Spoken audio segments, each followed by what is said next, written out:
Hey, family. I'm so excited about talking with Mayank Shah today.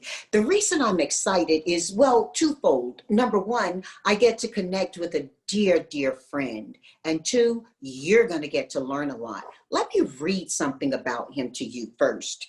Mayank Shah is the founder and CEO of the Minority Supplier Development UK organization. I'm thrilled to serve on his board. If you look it up, you'll look it up as MSDUK. Now, before moving to the UK from India in 2000, Mayank ran a successful business for 16 years. He procured steel and hardware for some of the largest OEMs and infrastructure projects in India. We all know how vast this land is, and he was at the heart of helping that development. Mayank got his MBA from Leeds University, which is close to my heart because my husband is a Leeds fellow. And he has conducted his doctoral research on supplier diversity. Now, based on his vast business experience and passion to advocate for diverse and inclusive supply chains, Mayank founded MSDUK in 2006. I was so excited when he did, and I was thrilled to be a part of his development of it. It has now become a globally recognized supplier diversity advocacy network that's making a positive difference and promoting inclusive economic growth. MSDUK is the UK's premier nonprofit membership organization, championing diversity and inclusion in public and private sector supply chains. Since its inception, the organization has worked with and supported over 3,000 ethnic minority businesses and 120 Fortune 500 firms. This is generating more than 700 million pounds worth of business for ethnic minority businesses. You should visit MSDUK and see some of the exciting things they are doing and the ways that they can help you and you can help them to promote supplier diversity. Now, I am thrilled to welcome my dear friend, my teacher, my brother, Mayank Shah. Joining us right now is one of America's most successful female entrepreneurs. Special guest speaker today, the first African-American woman to own a billion-dollar company. Her name is Janice Bryant Howroyd. She's the founder and CEO of Act One is one of the largest staffing companies in the United States. She's now ranked by Forbes as second wealthiest self-made African-American woman in America, behind only Ms. Oprah Winfrey. She spent almost 40 years helping others find work. Janice, great to have you on the show. Wonderful to be here. Thank you so much for joining us. Mayank, this is so exciting to be able to share you with the world. My goodness, our relationship extends over so many years, yet I feel like it's fresh every time we talk, don't you? Absolutely, Janice, every time we meet, we have so many new things to share, and that's what brings freshness into our ideas and our thoughts. Well, the work that you do is so incredible, and it's done globally with a lot of focus on Europe. When you grew up, you didn't grow up in Europe. No. Talk about that. Oh, yeah. I was born in Delhi, in India. And I lived in the old city of Delhi, which is the very sort of hub of India. A very mixed sort of demographics of that part of the city where I lived, which was almost 50% Hindus and 50% Muslims. And I still remember, and I'm talking about, I was born in 1962. In fact, I celebrated my 58th birthday yesterday. So happy birthday to you. If I were Stevie Wonder, I'd sing it. Okay.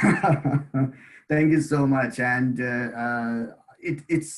I grew up it was a very, very crowded, very congested city, but with a character, with a character. And I remember where I used to live, our house was, it was in one of the world's largest spice wholesale markets in the world, the largest spices market so I grew up amongst entrepreneurs, and I could see them, it was, I might send you some pictures. We recently revisited that area. I took my kids over there to show where we used to live. And we were in this whole, we had an apartment in this, the block of apartments, which had a shallow middle. And then they had this whole wholesale market where I mean, traders we were see trading. art. We see art all the time of those markets, don't we? The most beautiful colors and the light and the heat. Yeah. And I grew up because every day I was going up and down the staircase from 4th floor to ground floor to buy some vegetables for my family or something. And I would be in the middle of spices and dry fruits, and I would be sneezing all the time, because it was, but it was, my dad used to say that when in that building that we were living, we had a common wall with a mosque on the other side. One side of the apartment, we had a mosque. And my dad used to say that when 1947 was when India got independence from the British rule, and there was this huge partition, which was the saddest part of that independence story of India and Pakistan. There was so much of communal riots that happened. And my dad used to say that all the men in that whole apartment sort of building used to have guns and patrol on the terrace in the night, and we still saw bullets marks on the wall. It was an education in itself to understand. And I grew up in, I went to the school which was named after one of the our first deputy prime minister and a freedom fighter, one of the tallest leaders of independence struggle in India. And our school was named after him. And we grew up understanding what it means to have that communal harmony, how people perform best when they are together, but what happens to societies and communities when they break apart. And I think that was my very initial memories of my childhood. Walk me through what a day felt like on your earliest memory. I mean, it's influenced you so much for the work you do. And I think it's really important for people to appreciate that there's a whole world history just contained in your short years on Earth. I remember every bit of my childhood because first of all, the whole idea of community spirit, communities living together, but also people of different faith and different backgrounds living in that. I think the area where I lived in, it has the highest density of population in the world. It was so crowded, but we had people from all backgrounds and living together, eating food from different cultures, and we never saw that. I will be very honest with you to say, till I was in India, and I left in India in 2000, so when I was 38, I had never thought of divide between Hindus and Muslims or anything. They were part of our community, they were part of our life. We all were part of each other's life. We celebrated our festivals together. We celebrated, I remember I ran later part of my career before I moved to UK. I ran an export business, and 90% of my workforce was Muslims. And it was like we were used to celebrate our Hindu festivals and Muslim festivals together. And it's only when I came to UK, I saw this divide between these two communities and people talking about giving names and all this. I was thinking, that's very strange because, for us, we were all part of the whole Indian community, and there was nothing like that. But also some of the childhood memories, and I reflect on, sometimes I dream about my dad. He used to give an example. In India, the poor man's cigarette is called bidi, BIRI. And it's basically directly made out of the tobacco leaves that are wrapped by a string. and tobacco powder inside, and that's the cigarette, poor man's cigarette, right? And even still, it exists. And my dad used to work for one of the second largest tobacco company in India at that time. And he was a regional manager for managing, I think, 30 plus branches in North India. He had only gone to school till fifth year five, but his English was perfect. I had learned managing business from him, and I still remember, and I'm thinking, whatever I learned in my MBA, he taught me everything without going to those universities and those colleges, because I learned about market segmentation, market differentiation, managing reporting, management reports, and accounting and managing people. I used to go to his office, and he had a staff of around 40 people working for him.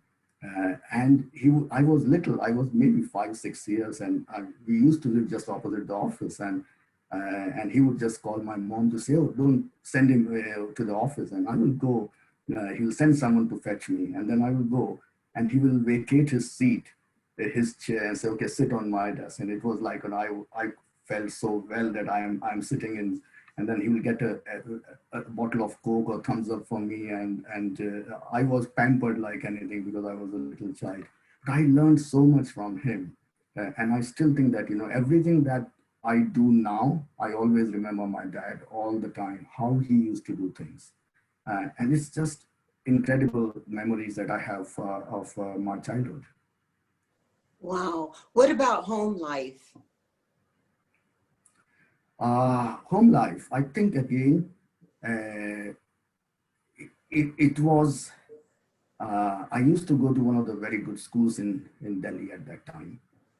But I still remember in the summer break, and summers were really bad in Delhi at that time, and there were no air conditions or anything at that time. It was basic, just a ceiling fan. And but I still remember when I used to have those 3 months break in the summer, I would set up a book library for all the kids in that area. And in the evening, I would take a folding sort of bench on the terrace, and I will organize with various newspaper vendors, getting free magazines or books, etc., and set up everything. And then all the kids, we had around 200 kids in that whole community.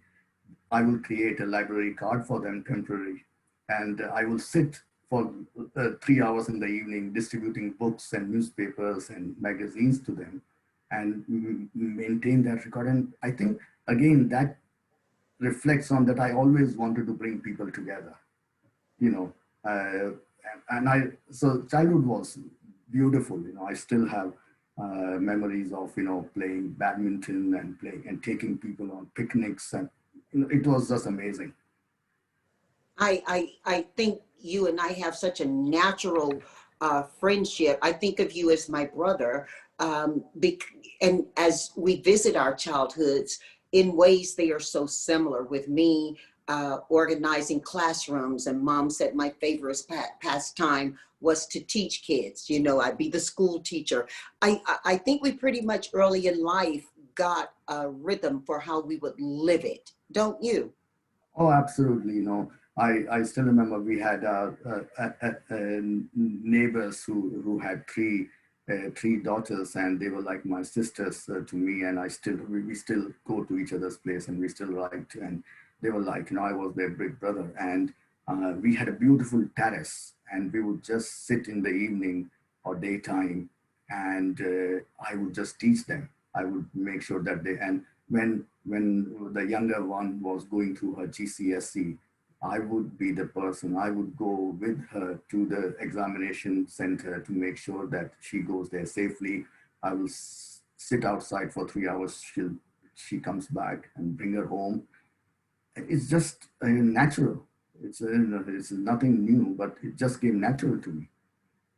Well, when I think about how you've always wanted to bring people together and how your community was as a child, I get these ideas and the colorful market that was right outside your door. I always relate to colors and smells, and I get a sense that if I were to visit you, I would enjoy those beautiful smells that I so love in Dishoom when I come, and you and you take me to dinner in London. Am I onto something here? I mean, was it that lovely? Oh yeah, my mother was the best cook, but also it was like it's really interesting that every day I saw her make food, lunch and dinner for nearly 60, 70 people, right? Because my dad and all his 40 employees, they were coming, most of them were unmarried, so they're not married, and they'd come from outside of Delhi to work. Uh, and they would basically be served food by my mom. So my mom was managed the whole kitchen for the entire staff, and she was a fabulous cook. And then came Diwali and festivals, and that was the fun time because she would be going to so many different families to make Indian sweets that were Diwali sweets, at their place because she was so well known.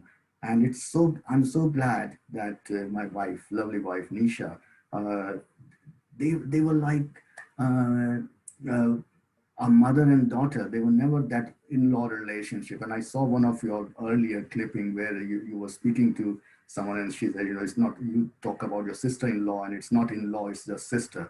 And I think that was the same relationship my wife had, Nisha had with my mom. And she learned so much that this year, out of just, she's such a great cook, but she decided this year in Diwali, and especially with people isolated, she said, I'm going to make sweets and send it out to anyone who wants. And she made nearly 50 kilo of sweets at home on her own and send it out to everyone, that are friends and families. And people are just saying, can we have more? Can we have? But it was so good to see her following on my mom's tradition. And it's just that, yes, I still miss my mom's food, but she is very good. She almost makes me feel that I'm still having my mom's food. Wow. You know, it's interesting the joy in your face when you talk about that. That's the same joy I see in your face when I see you at conferences or when I see you standing in front of a room and teaching people. Maya, can you remember the emotion you had the first time you experienced people outside of that very nurturing environment? What's your first memory of leaving home, leaving India? It was very difficult decision that I had to make, and I had all the good memories of India, but also I had some very, for nearly 16 years. And I tell you a little bit of my career that I finished my graduation in India, and then I went on to start my master's in business over there, and they used to call it master's in commerce. And at that time, my father became very ill and he retired. He took an early retirement. And I was the youngest of the 5 siblings, and I was with them, living with them. And was 24 or something. And I had to suddenly become a bread earner for my family. And so I started working for a company that was manufacturing hydraulic excavators, the heavy earth moving equipment and machinery. And it was, they had a German collaboration and they were going to start the commercial production. And I joined them on a salary of £4 a month, and I started doing that. And I'm talking about 1984. And then at that time, there were no computers, but India had just got the first supercomputer. And I was managing within 2 years, I was promoted. I did really hard work, and I was made a manager, managing their inventory of spare parts. And I can tell you the memory I have is that that whole excavator is like Caterpillar, right? It's Caterpillar. And it had a parts catalog this thick, and it had around 2,200 spare parts in that one whole machine. And even after so many years, if I see a Caterpillar excavator now today and see a seal kit, there's an oil leakage from the bucket, I would still remember the part number that is needed. Yeah, so that was my passion. I always do something that I enjoy, and I really enjoyed that. But I did that, and then 88, I left the company. In between, in 87, I got married, and one of the, I met my lovely wife just when I had gone to her. And this is how arranged marriages happen in India. When you go to your cousin's wedding, and someone, a big auntie in the family, introduces you to a girl to say, do you want to get married? And you just meet for a couple of minutes and you decide. And that's happened to me accidentally. I was there in Mumbai and at my cousin's wedding, and someone introduced me to Nisha, and we just had a quick chat. And I know I'm a quick decision maker. And I just asked her one thing. I said, my father is ill. I want someone to come with me and help my mom to look after him. Are you ready to do that? Because there's not going to be much romance. It's just straight on to manage. And she said, yes, that's what I will do. And we made in 2 minutes. I said yes, and we got married. But after that, 88. One of your best decisions of your life. Absolutely best decision. And she's lovely. She's lovely. yeah, she is. And in 88, I left the job because of something, something happened in the business which was against my principles and my values. And I immediately, and that again shows how quick I make decisions, and sometimes they work, but I'm a very quick decision maker. And I just couldn't stand that sort of issues that were happening. And I said, no, I don't.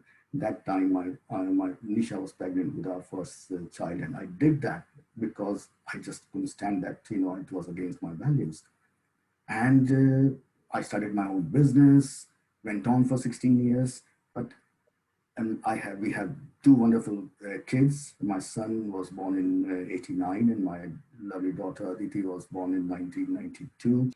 And we carried on working really, my business was flourishing. I was actually working, procuring steel for some of the biggest OEMs in India. And then I started an export business with a family business. And that was at the time when I started getting a little bit frustrated because I always wanted to do everything ethically. And India was a tough place to run a business ethically. Everyone knows that. And I was not comfortable also raising my family in that environment. And I still remember that time when it was height of the summer break, school break. My kids were nearly 10 and 7. And I took them to, myself and Nisha and the two kids, we took them to British Library in Delhi. And it's just a massive building. We entered it there.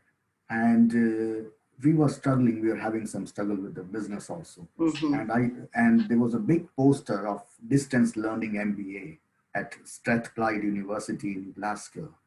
And Nisha just said, Mayank, what if you had done an MBA, maybe business, you could have run the business differently. And I said, what's wrong doing it now? Let's go out of this country and do that business. Why to do distance learning? And that was a decision I made without thinking that I don't have money. I have a growing family. I'm going to an alien country that I don't know. And I don't know whether they will accept me and sort out my immigration because I'm just going on a student visa. But I packed my bag and came to UK to do my MBA. My family joined me after 6 months. So I was living in a student's accommodation for 6 months, learned how to cook myself, lived in the student accommodations and did my MBA. But I didn't have money to pay for my fees. First installment I paid from India, and then I was suspended for 6 months because I couldn't pay my fees. But I had such a support network in Leeds in UK that they all supported me during that time. My family joined me in after 6 months. We lived in a shared accommodation with other four young kids from. I was like big brother because I was 38 and most of the MBA students were nearly 24, 26, 27. So I was like a big brother for them, and many of them from India, and they supported me. Although I was a big brother, I was struggling, and I remember the day my family was going to come, a day before that, I was sitting in the city center, the town center, on a bench, and I had tears in my eyes because I had nothing, and I had only 80 pounds in my bank, and I was thinking what I'm going to do. But I'm always optimist, I always think that, I'm never afraid of challenge.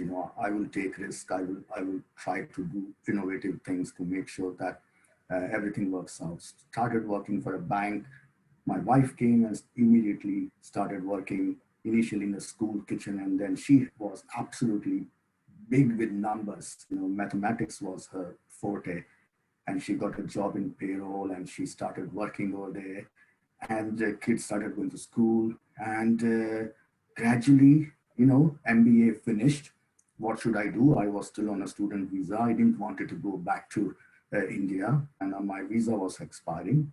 And someone said, why are you on student visa? Why don't you apply for a Canadian immigration? Because Canada was offering on a point system some sort of, you get direct immigration instead of going on a student visa. And I qualified because of my experience, my studies, degrees, etc. So I could easily go into get an immigration. I thought that's good. And they say if you apply to London embassy, you will get a visa in 15 months. But if I go back to India, it will take 5 years. I said, no, I don't want to go. So what should I do? I need to buy time. And I just applied for another master's. So that was my third master's that I applied for, just to get my student visa extended. And first week in that university for my third master, and I was sitting over coffee with my course leader who was of the same age with me. And she asked me my story. And she said, Mike, don't do this. Why are you wasting money? Apply for a PhD and you will get, first of all, extension for 4 years so that if something happens, you still have time with you on your side and you will get some scholarship.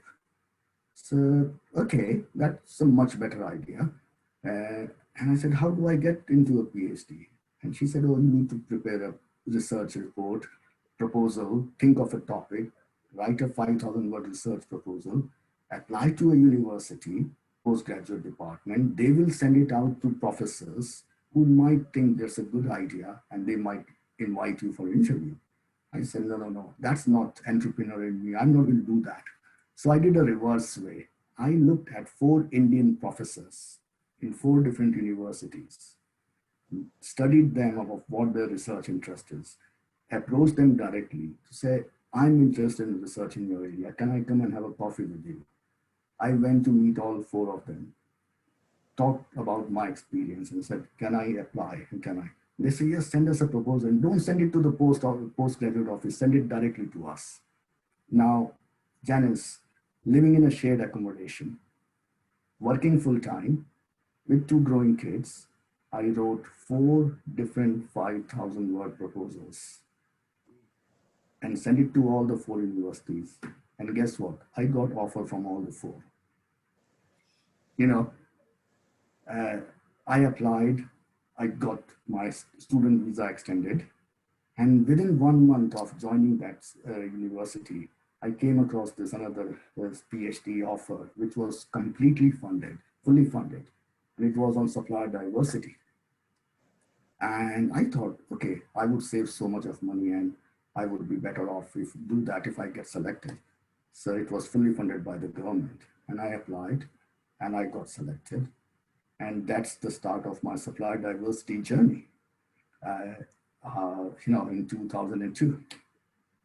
You have continued to give back and give forward so much.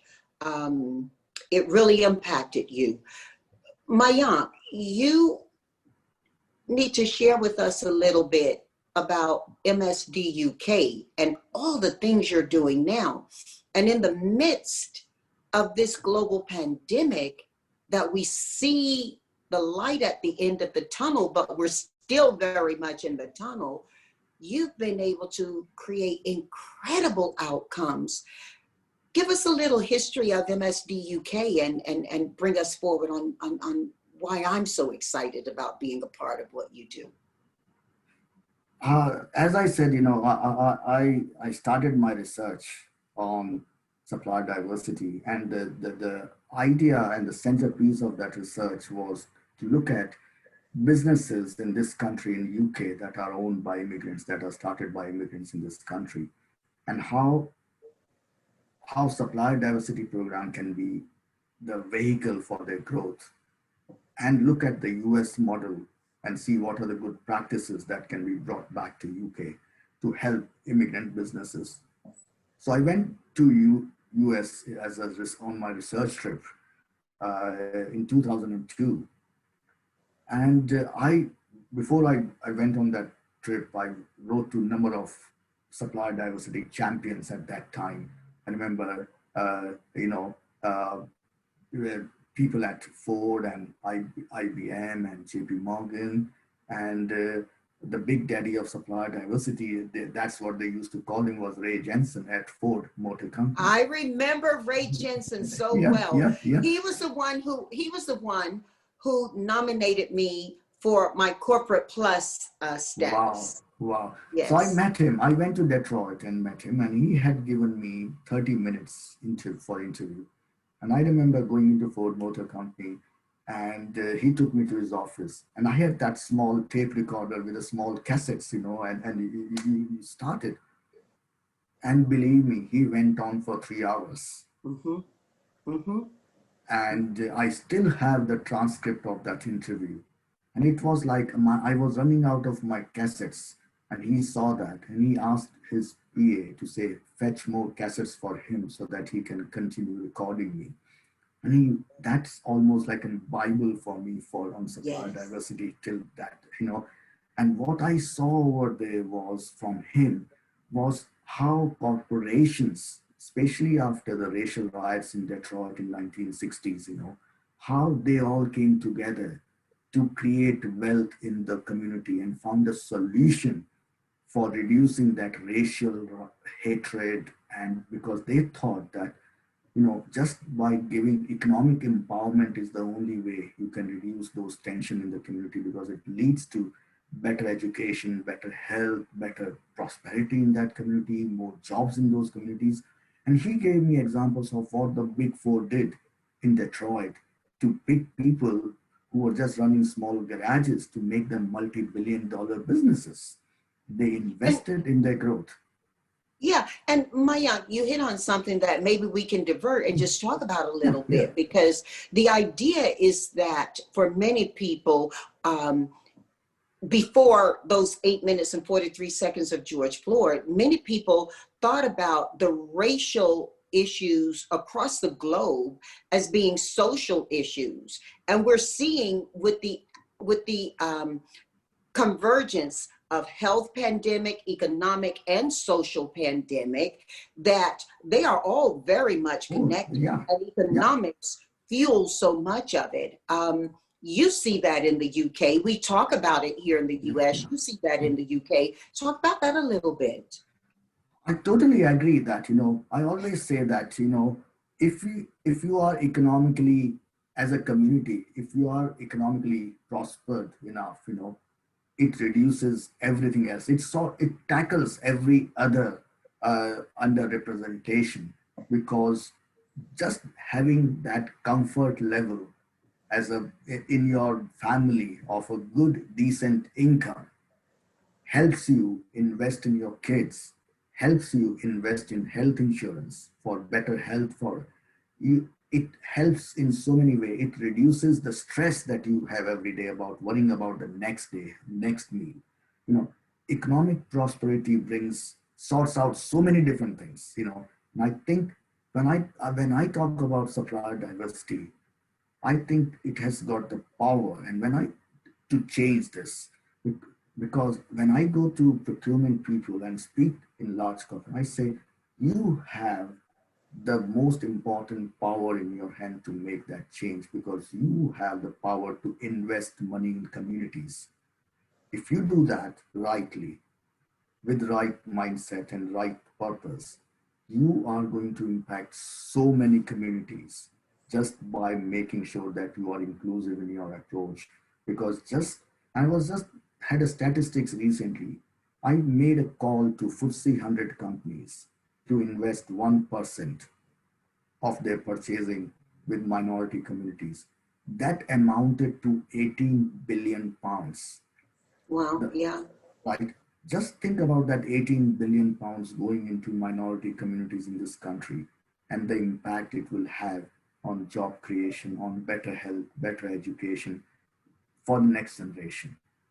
Or That's even what it is. Mayank, when you think about it, because you and I both know this because we work with so many communities and so many cultures, the money that governments invest that don't go into education end up going into the judicial system and into jails. I remember hearing a conversation that went this way. You're either going to invest it in education or you're going to invest it in jails. Yeah. You're going to invest it in, and the lesser the education, the more people are going to need to live behind gates. That's very true all over, isn't it? Oh, absolutely. And when you hear those stories about, how many people from minority communities, especially Black African Caribbean community, are going into jail, and I think it's you need to invest in education. Government needs to invest in education. I think the whole funding model is so wrong, where it's about it's you know when people talk about invest in terrorism, and it's like I always say that the investment needs to go into the root cause of why that is happening, instead of preventing. It should be about how can we solve those issues. And I think by investing in community education, if the government in this country is withdrawing money from after school projects and putting that money somewhere else, you need to invest in that, because that's where the kids from single family, from people who are in bad situation, they need to go to those summer schools. They need to have, by closing down youth, sports colleges and after school colleges and programs, not funding for meals for, we had a situation where a footballer in this country, Marcus Rashford, who plays football for Manchester United, he had to fight for school meals for people who are from poor families. He had to fight the government. He raised so much of money, and he has become a star now, known for his work he has done. But why does a footballer athletes across the globe are stepping up? Aren't they? I mean, look positive. at the US. Yes, Yeah. They're stepping up in roles that traditionally were our elected officials' passage for us. And I totally agree with you, Janice, that our governments have turned into investing in misplaced ideas, where there's greater need. I think pandemic in this country has shown how it has impacted, and I think it's also in America, where how it has impacted the people of color. Because my goodness, Mayank, this morning at 4 a.m., I'm listening to the statistics, and I live in the LA area, right? And we are really hard hit with it, as are so many communities. But the statistics are dire. And once you get underneath the numbers, you see that Black people are dying twice the rate of whites. Brown people are dramatically impacted as well. But as you mentioned earlier, Blacks have that higher number of deaths in this. And we have to pay attention to that, because it does tie again so much into the economics, and that impacts the health, that impacts the education, that impacts the social justice system. In my home when we were growing up, Mom and Dad always had us recite, education is freedom, education is freedom. And when we were younger, we would laughingly say it sometimes because it was by rote. I can't remember a day not having them ask us to complete the sentence, education, and we'd have to say is freedom. Your situation is very similar, whether you repeated that or not. It truly has been the changer for us. And I think it's been the impetus for us wanting to change it for others. Absolutely. And if you look back at the history of immigration in this country, it links with the British colonial rule, where people came from India and erstwhile colonies where British ruled, and Africa and Caribbean. And I still think that, a good example is 1972 when Idi Amin in Uganda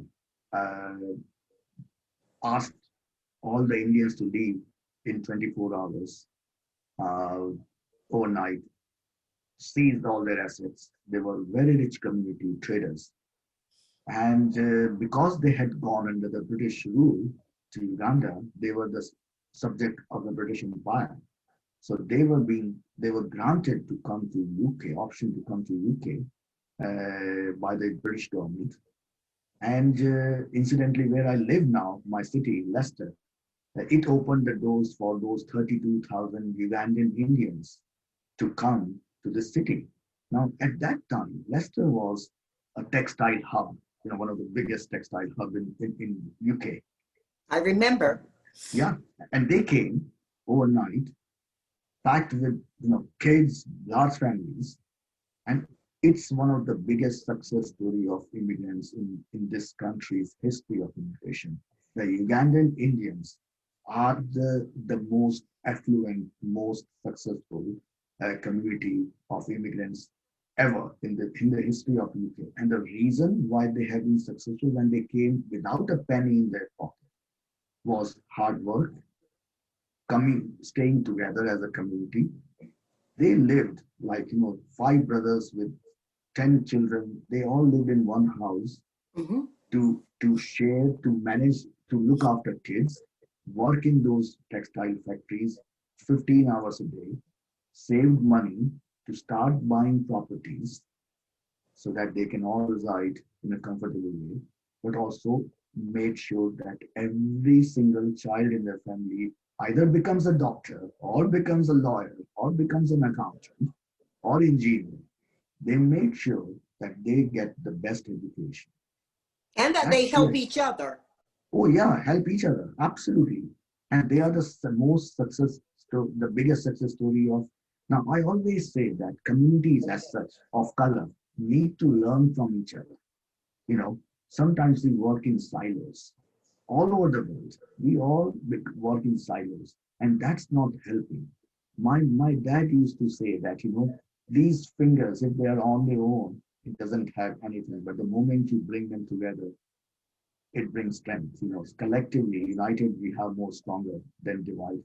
So, and I think that communities, sometimes we say, Asians don't need help.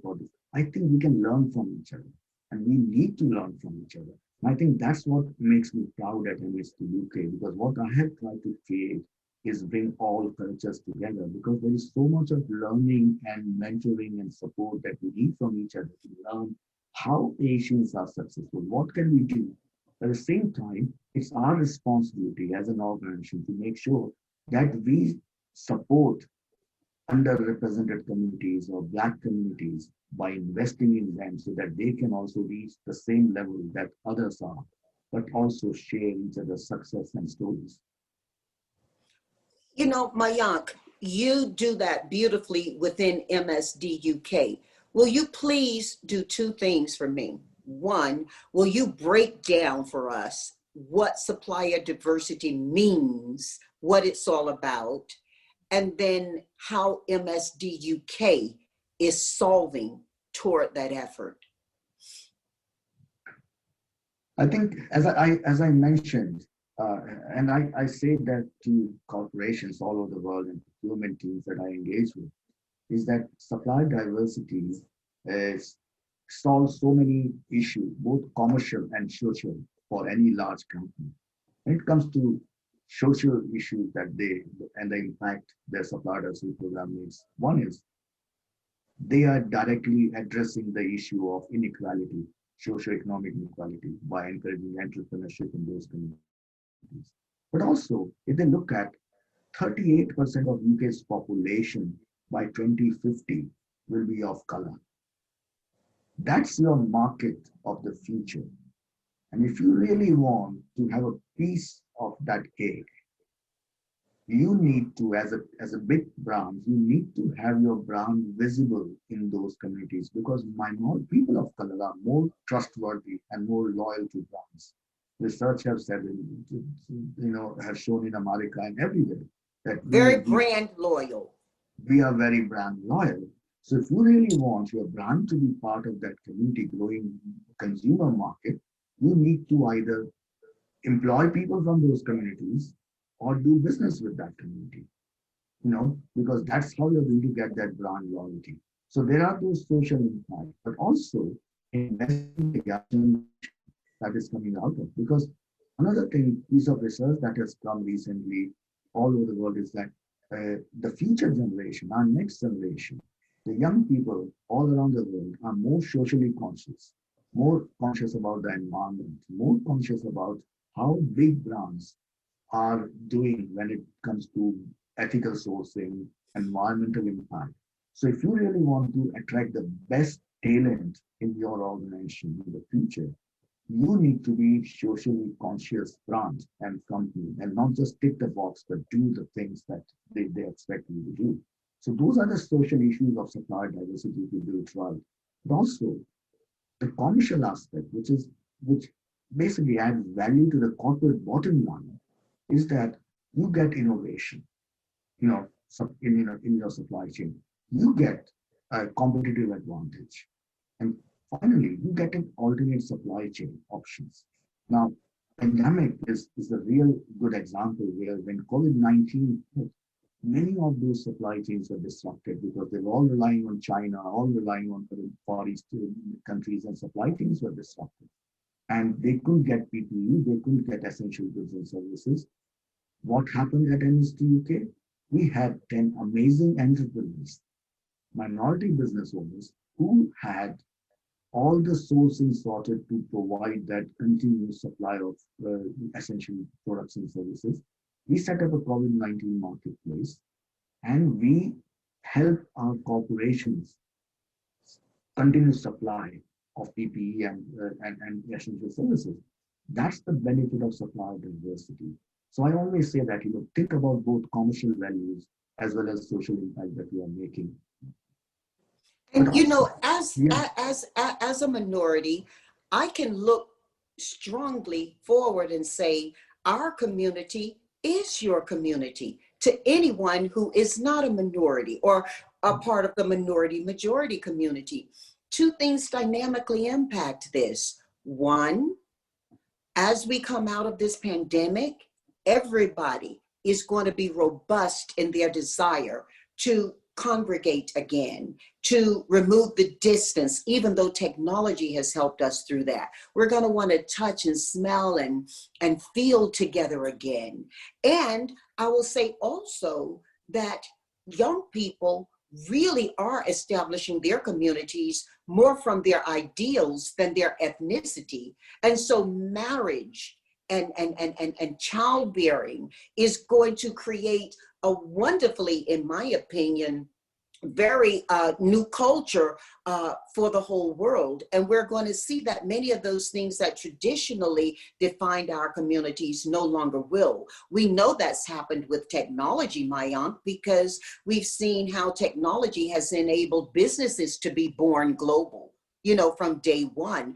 And I do think that we have to be very thoughtful that how we've historically defined communities is changing. If companies want to harness an opportunity in these new communities, then they really will see that supplier diversity and supplier inclusion aren't simply socially right to do, nor even simply financially right to do. They're going to be forward thinking, and it'll be where all the innovation and all the research and all the new created commercial properties are going to be born from. What do you think about that?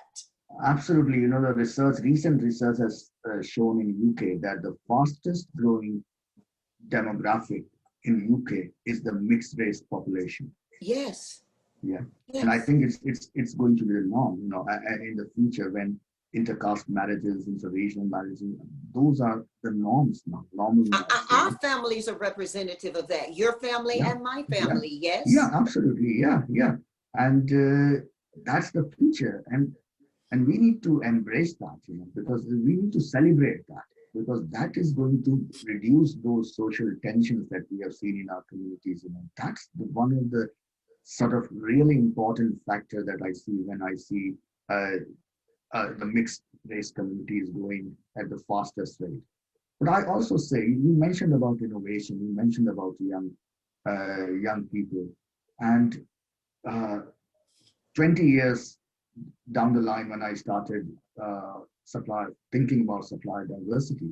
And I have been, you know, America and the US has taken the leading role over the last 40 years in driving this economic change. But I was really, over the years, recent years, when I used to go there, one of the things that I saw was missing in those communities were our young people. You know, I used to go to all the conferences that we go. It's a brilliant celebration of mixed communities and everything. But I didn't saw young people. And I said, you know, we need to do something different over here because we need to change. We need to be disruptive. And I think that's what we did over here. We made a decision that, you know, supply diversity goes beyond procurement, first of all. We need to look at the business as a whole. And if big brands are really looking for innovative ideas, that those innovative ideas are going to come from young people. So what we did 3 years back, we started engaging with around 30 plus universities from all across the country that had major student population of ethnic minorities. And we started having roadshows over there, educating those young people to say, here is a community waiting for you to come. We are going to help you build your, you know, bring your ideas to life, help you build sustainable businesses. Now, I think this is what supply diversity community needs to do to strengthen the young people's, you know, bring them all and start building future supply chains, give corporations, big brands, a peep into the future of what the supply chain is there, you know, innovative ideas. We have seen some of our competitions where young people come and pitch in front of industry leaders, and, you know, examples like last year we had this amazing three young entrepreneurs from 3 different communities, ethnic background, the Chinese, Indian, and then the African combination of founders who came and putting forward world's first biodegradable, flushable sanitary pad for women. Mm-hmm. That's the level of innovative ideas. And one thing I see in young people is this whole idea of business with purpose. You know, they want profit with purpose. They want to make profit, but they want to make profit with purpose.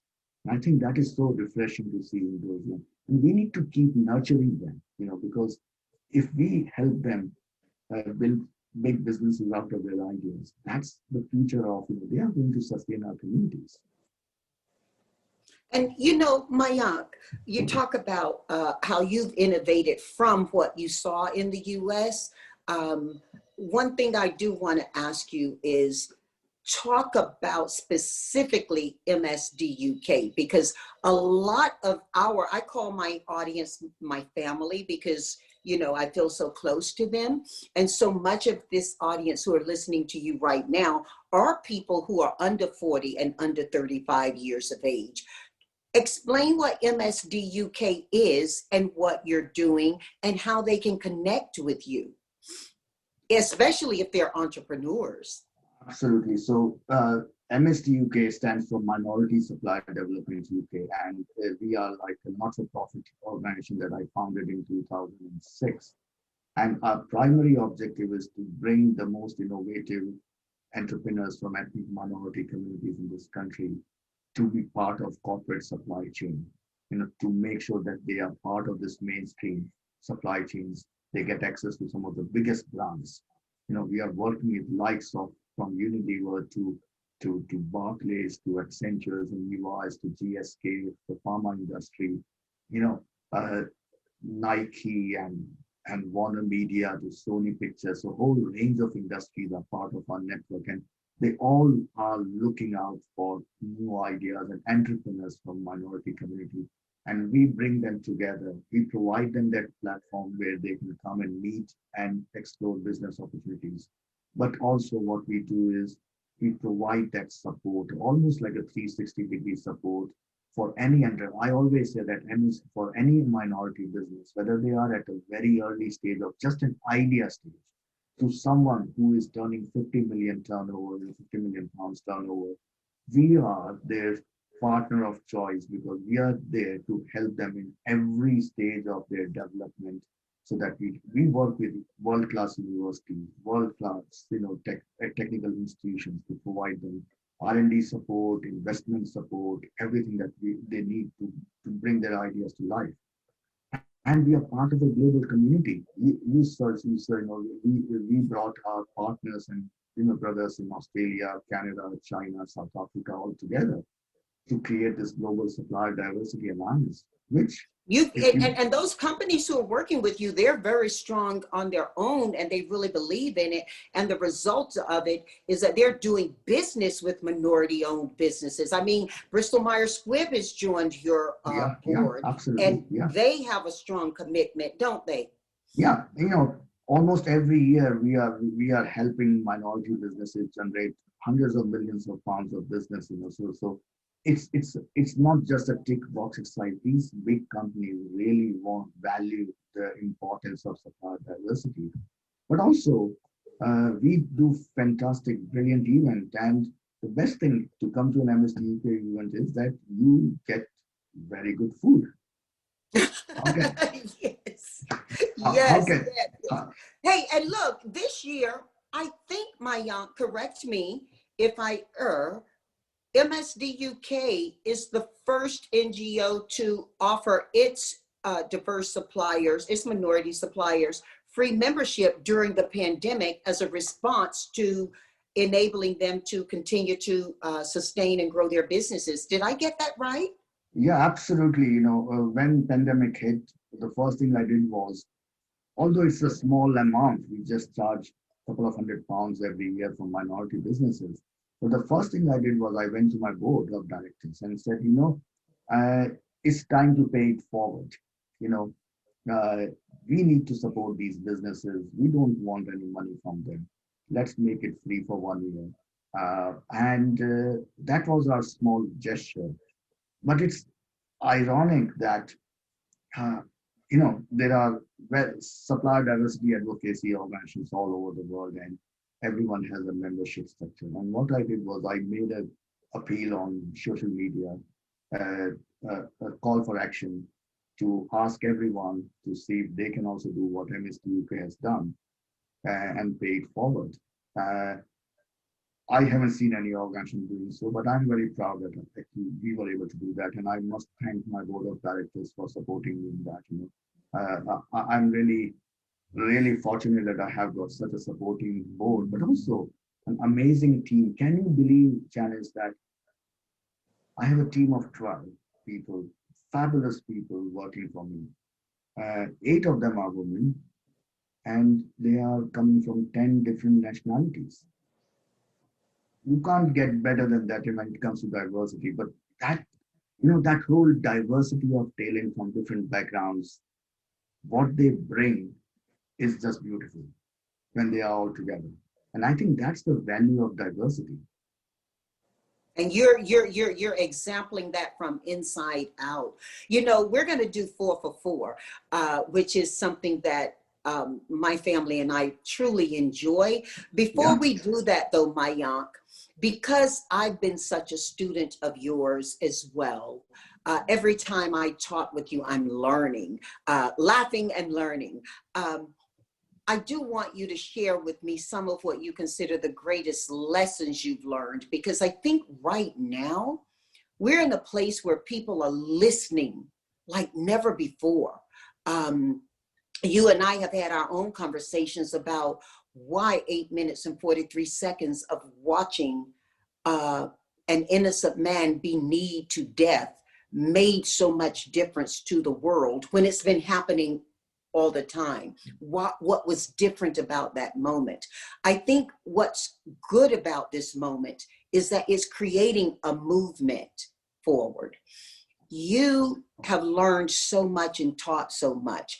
Before we go into 4 for 4, can you just share with us what are some of the greatest lessons you've learned? I know 2 of them dynamically you've shared came from your father, but you've learned throughout your life. Share with us.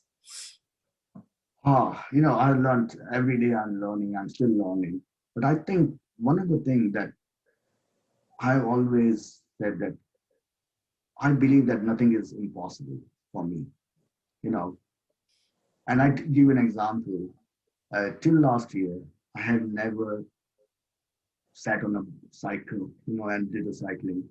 And I went and learned cycling. And now I go on cycling every time. So at the age of 55, that was the first time I did a bike ride. I did this year. I had never run in my life. I would walk, but I would never run. And I made a promise that I would run 5 kilometers at a stretch, and I'm doing that. So nothing is impossible. I think positivity, ambition, we should never lose ambition. We should always be ambitious. But integrity and humbleness is so much important, even if you are successful. And I have learned from you, how humble you are, how you have gratitude and positivity for everyone. I think, and respect for everyone. I always say, my father always used to say that, always remember those that have helped you when you are starting your career. Never forget about what people have sacrificed for you or helped you. Never forget that. So I think that's one thing that I always think. But also the biggest thing that I think I do always is, we are all very opinionated. We always have an opinion on everything and everything. And we just judge people without knowing about, anything about them. I always, before making a judgment on anyone, I always put myself in their shoes. So if I'm commenting on something that you have said to me, I need to reflect on why you did that. Why did you say what you said before I create and have an opinion about that? And I think that is important. If we really want to reduce the social tensions we have in our society, I think we need to put ourselves in other people's. Why are those people talking like this about us? Why do they do that? Why, as an entrepreneur, I'm making a decision that I'm making before even commenting on that. So those are some of the life lessons, care, honesty, integrity, but also never give up. By the way, when you say care, honesty, integrity, it anagrams out to she, doesn't it? CHI. Yeah. And it's like, but also enjoy what you are doing. That's very important. I always see you, I've always seen you as someone who enjoys every moment of your life. You bring that positive energy. wherever you go, My and mom taught me very early in life, Mayank, when I first became aware of the strength of the civil rights movement. And I remember shortly after we got our first television in our family, seeing the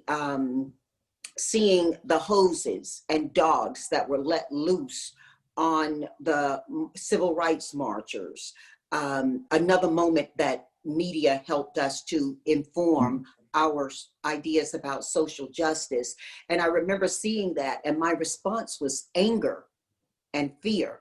And my mom sat me down, and whenever mom would grab you and hold you like that and take your chin up and say, look at me, you knew it was a serious moment. And she did just that. And she said, Janice Elretha, she always called me Janice Elretha because her name is Elretha, when she was serious. Janice Elretha, you've got to learn one thing. Anger will harm your body and it causes illness. Rechannel that emotion into passion and it will help you stay healthy and it'll help other people. And I remember her saying that with tears in her eyes. And throughout my life, leaving home, I've remembered Mama telling me, anger hurts and passion helps. They have the same chemistry, but they have a different spirit, And so, yeah, I've been accused of being a Pollyanna throughout my life, but really I'm not. I'm just taking care of my health. Absolutely. And I think there's no better way of communicating that message. I think we all need to convert our anger into our passion, Yes. Well, you've done that beautifully. Listen, we got to do 4 for 4 though. So okay. Here we go, Mayank. Okay. You get to invite 4 people to dinner, living or dead. Okay. You get to create an opportunity for dinner. Who's coming to dinner? I know what they're eating. Who's coming to dinner? Oh, I think I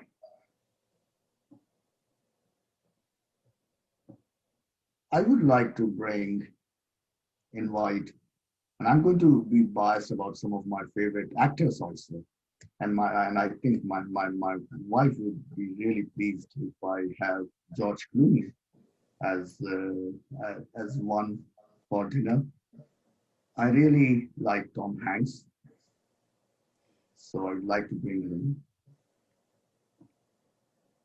He was bold. He was one of the first to step up and talk about having contracted COVID and the importance of care during this period as well. So he's been quite a social giant as well as a cinematic one. Yeah. Oh. He and his wife. One. Yes. So and who you got? Did you select George Clooney to come, or did you select Tom Hanks, or both? Both. Okay, so you've got 2 dinner guests, okay? But George Clooney is going to please my wife, so Okay. It may please a lot of people. Yeah. And that's why she doesn't want me to dye my hair, so that's one of the reasons. I would love to have Mahatma Gandhi. Yes. Gandhi. Mm-hmm. Gandhi and Mother Teresa. Oh wow. Yes. When I asked my sister, a different sister than Zest, the one I did the podcast with, when I asked my other sister who she'd have to dinner, she said I'd have Jesus, Moses, Gandhi, and she said she wanted to just have them all sit together just to share with the world that we're all looking at, one solution. So, yeah, that's why would you have them at dinner though? You have to tell who and why. I think I gave the reason George Clooney is because it's to make sure that my wife cooks the best food. Because she'll be present, right? She'll be present. Yeah, she'll be present. So we need to have good food. And if George Clooney is there, she will make the best food. So that's one thing. I think Tom Hanks, I've admired him and his career and some of the films. I know actor is an actor, but at the same time in real life also the stuff that he has done. I think He's, I would like to sit down with him and And have he and this. his wife are so aligned in what they do. Likely he will bring her and you'll get a Yeah, double win. yeah. And I'm sure once I tell him that who's cooking, he's going to bring his wife, Yes, because yes, yes. and I think I born and I mentioned that I was born when India was a very young independent country.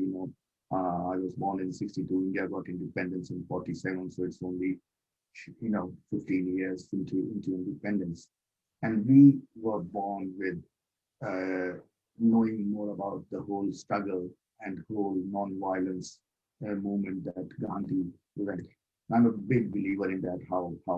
Uh, I'm a great admirer of Gandhi and also Mother Teresa, just because of I mentioned about caring. Who can better a better example than Mother Teresa about caring for the most underprivileged communities in our society.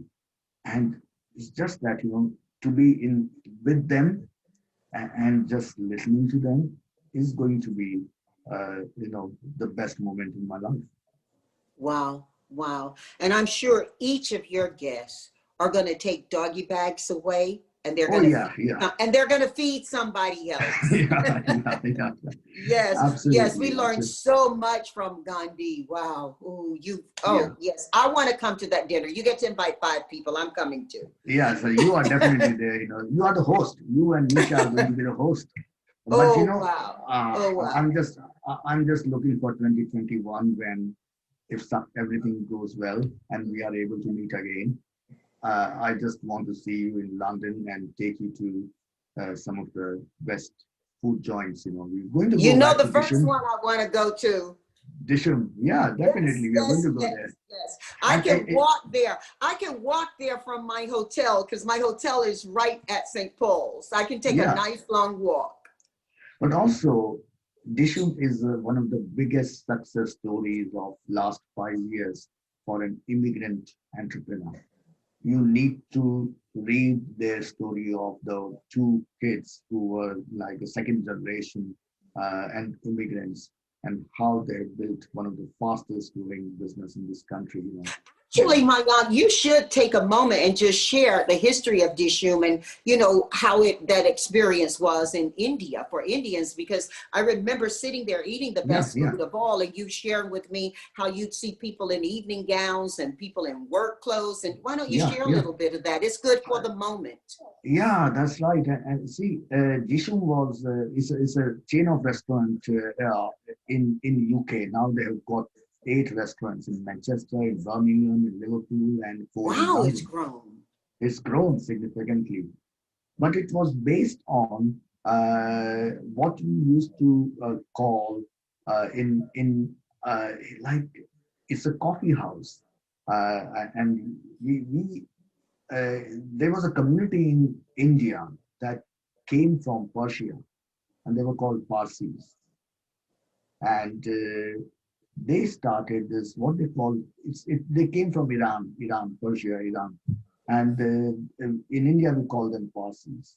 And it's a very small community. And in fact, Ratan Tata, one of the biggest entrepreneurs, in India, the most well-respected, the steel giant and Tata Steels and Tata, he's a Parsi. Uh, and Parsis are known for entrepreneurs, very successful entrepreneurs. Some of the most successful entrepreneurs in India are Parsis. And they started this, what they call Irani cafes. And they were all in Mumbai. They were all lived in Mumbai. So it was a very small community and it lived in Mumbai.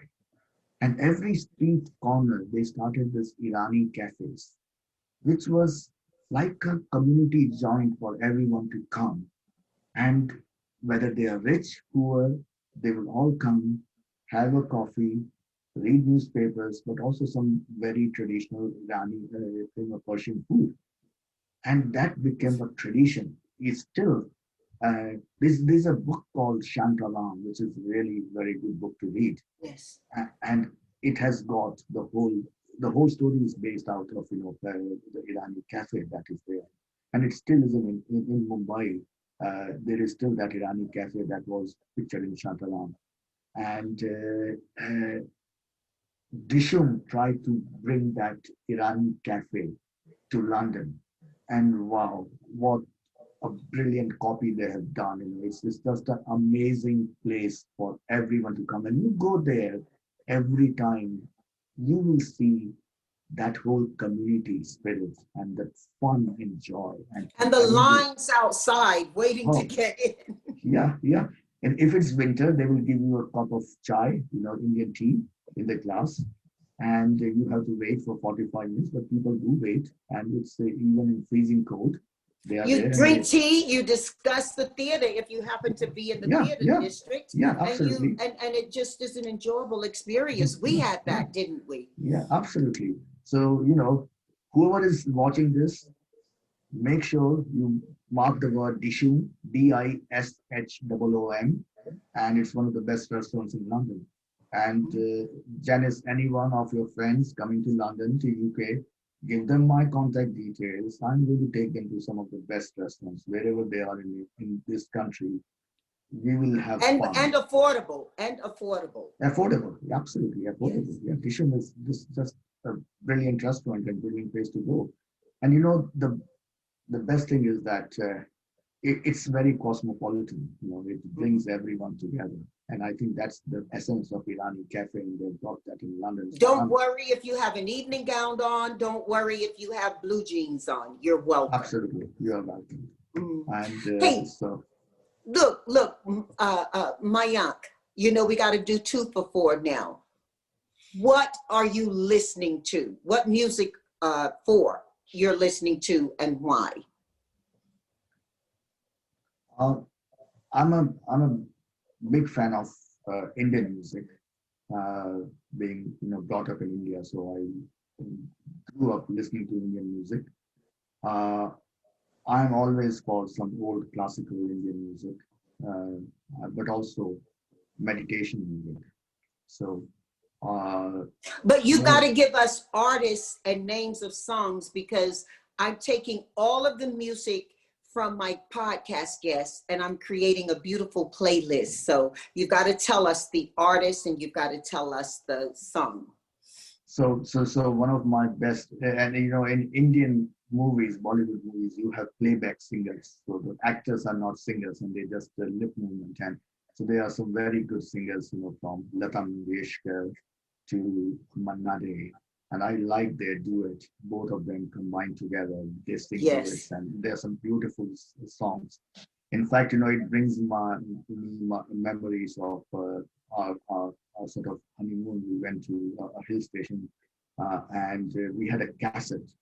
At that time, it was a time of cassettes, and the car we used to go in and drive the car, and the driver, and they will have a cassette recorder. And there was a cassette of the duet songs of Manna Dey and Lata Mangeshkar. And that was, we could just keep driving for 6 hours, and that cassette is playing, and it was some of the most beautiful songs. So that's one of my favorite. And then there's also, recently over the last 10 years, there was a community in Pakistan, and they were called Sufis, and they were like saints. And there was beautiful poetry that was in a mix of Hindi and Urdu. And it's some of the Sufi songs. Sufi music is some of the best music, and I have CDs full of Sufi music, and it's just beautiful. I might share some of the very good videos that are done by a mix of Pakistani and Indian artists, and that's just Pakistan. It's really interesting when you talk about that and Indian music. Indian film industry has more famous for their Muslim actors, producers, directors, writers, lyricists, singers than Hindus. They are the most diverse industry you can feel. You can see, and that's what India is. When I always say, what is India? India is Bollywood. Bollywood is India. That's what it is, and nothing else. It's beautiful. Some of the biggest artists in Bollywood industry are Muslims. But we just My admired husband him. was a passionate fan of history, and he was Yorkshire born. And he just really was fascinated by history all of his life. Some of our best moments were spent with him either sharing history or us visiting history. And one of the puzzles of history that he always talked to and thought that we had the ability, if we could only have the desire to solve, was around for years, India, and I'm saying this more from my family listening than you. I mean, you're the professor here. India was the jewel in the crown. Absolutely, yeah. And he spoke about how Pakistan and India and that separation occurred. One of my dearest friends, Bina, is from Pakistan, and she speaks the same longing he had around how that separation occurred. And she actually is Hindu from India, but she was geographically in Pakistan. Her family, not she, Yeah, but her yeah. family, when the separation occurred. That's a whole conversation in itself, isn't it, Maya? Oh yeah, yeah. It is a whole conversation because it was the saddest part, and I still consider that as the one of the world's biggest genocide, which no one has accepted that it was a genocide, because it broke apart that country that was so beautiful, that was living in harmony, and just for political reason, that country, even now, people amongst, when people to people come, contact in India and Pakistan, we have families. One of my best friends is a Pakistani from Karachi, and we go out for meals together. He would look after my family when I'm not around. If I'm traveling somewhere, he would bring. It's just amazing, and we just don't. We are all same. We used to be same, and it's just a boundary that has been created for no reason. And yes, but Urdu is one of the most sweetest language in the world. Urdu is just, and we have grew up listening to all our poetry is in Urdu, and it's just amazing. So yes, Bollywood music is my favorite. All right. Well, that takes us to 3 for 4. Want you to recommend to our family 4 books that they should read and why.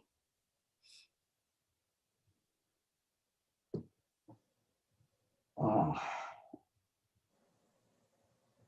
I think some of I'm not a very avid, I would confess that I'm not a very avid reader.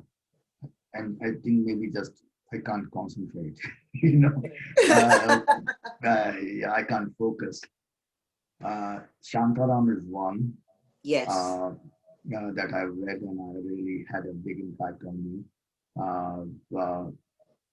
The Kite Runner. Mm-hmm. Mm-hmm. I actually saw that movie. I didn't read the book, but I saw the movie. Yeah, this is a beautiful, beautiful book also to read.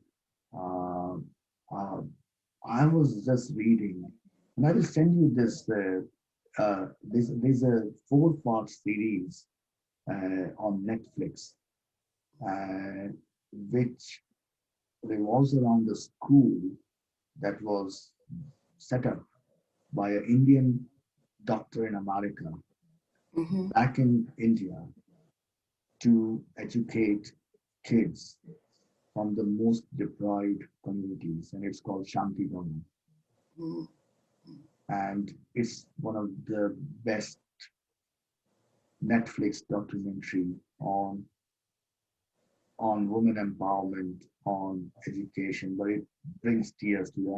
And I'm reading a book of a life story of one of the girls that featured in that documentary. When she talks about her upbringing and how Shanti Bhavan changed her life, and it's her dad was a sort of elephant keeper, in the jungles. But it's a very, very moving book. And the final one that I would say, and I haven't read Obama's book, but I read Michelle's biography, Michelle Obama's, and that is also one of my favorite books.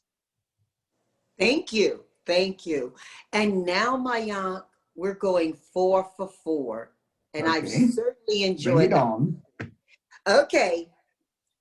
Give our family the 4 pieces of advice you think most important for them to have today.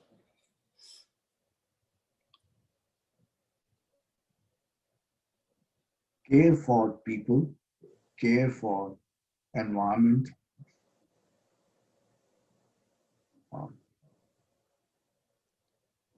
always be optimistic, and really believe in relationships. Relationships are the most important things in life. Wow. I think this is what COVID-19 has brought us home, because when we see our elders, are suffering because they can't have a hug from us, or if we are grandparents or parents and we can't go and see our grandkids or our kids, you start thinking about what those little moments of going and giving those hugs to our near and dear one, they are so important. And we don't, we have been, for the last so many years, been so involved with and so mesmerized by everything materialistic around us. We lost treasuring those small moments of happiness, which is so important in our lives. And I think those are the things that I've learned this time from COVID-19, that what those little hugs, that caring, that relationships, but at the same time, just be optimistic and hopeful that, if we do all these things right and care about our environment, I think we will be always better off, and we will leave a better world for our kids.